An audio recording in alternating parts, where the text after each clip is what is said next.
Sinubukan ni Giselle na magmakaawa nga dito kay Madam Lutos at wag na sanang galawin ang kanyang mga kamag-anak sa loob ng kulungan. Ayaw niya na may masamang mangyari. Ayaw niya na madamay ang kanyang pamilya, lalo't wala itong kinalaman tungkol sa consequence na dapat ay siya ang kakaharap.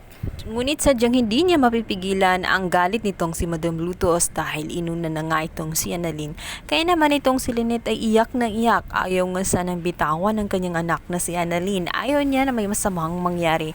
Subalit sinampal lang ito ni Madam Lutos kaya naman siya ay natumba. Wala ring nagawa itong si RJ dahil nga armado itong mga kasamahan ni Lutos maging itong si Lutos.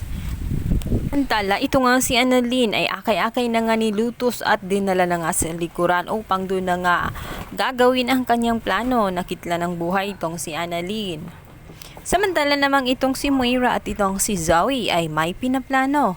Ngunit nakita sila ng isang kasamahan itong si Lutos kaya naman agad na ipinaghiwalay sila dahil nag-uusap nga itong dalawang mag-ina na tatakas sana. Kaya naman walang nagawa si Moira kundi iligtas ang kanyang sarili. Makatakas nga ba kaya si Moira ng tuluyan sa kulungan? Pagkakataon na kaya ni Moira na makalaya? Tala, ito nga si Annalyn ay iyak ng iyak at nagmamagkaawa. Sinabi niya rito na kilala niya ang kanyang anak dahil ito ay kanyang naging pasyente at ito nga si Carla Madrigal.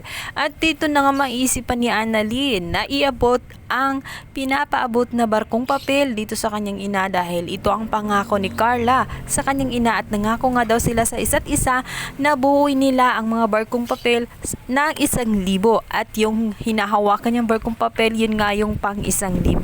At nangako nga ito si Carla na kukunin niya ang mga natirang kasamahan nito sa oras nga na magkita na sila at madalaw ni Carla at gumaling na nga siya sa kanyang sakit.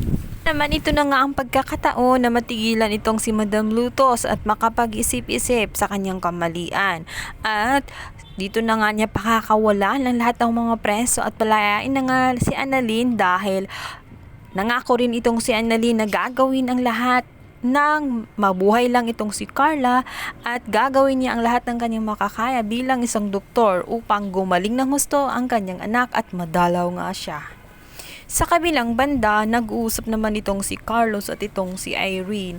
At sa gitna ng kanilang pagtatalo, nalaman ni Carlos ang maitim na plano nitong si Irene.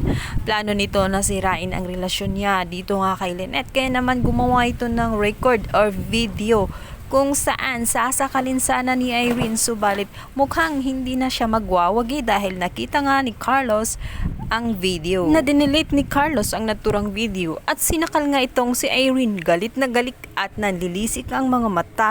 Sabi niya rito na walang sinong man ang makakasira sa relasyon nila nitong si Lynette at hindi niya hahayaan na magawa ni Irene kung ano ang gusto niyang mangyari. Patayin nga kaya ni Carlos ang kanyang dating asawa na si Irene nang sa ganan ay wala nang magiging hadlang sa kanyang mga plano at walang makapagsiwalat sa katotohanan na pinakasalan nga niya si Lynette subalit kasal pa rin siya kay Irene. Sa kabilang banda, nakaramdam si Justin ng pagka-guilty at pagkahabag dito sa kanyang ina nang makita na nga ito na umiiyak at nababalisa dahil hindi alam ang gagawin. Dahil na rin sa kagawan na itong si Eric na sinabi nga ang katotohanan dito nga kay Madam Lutos na itong kanyang anak na si Carla ay hindi talaga sinunod ni Giselle ang payo nito na wag ituloy ang operasyon dahil kasalukuyan nga itong inooperahan.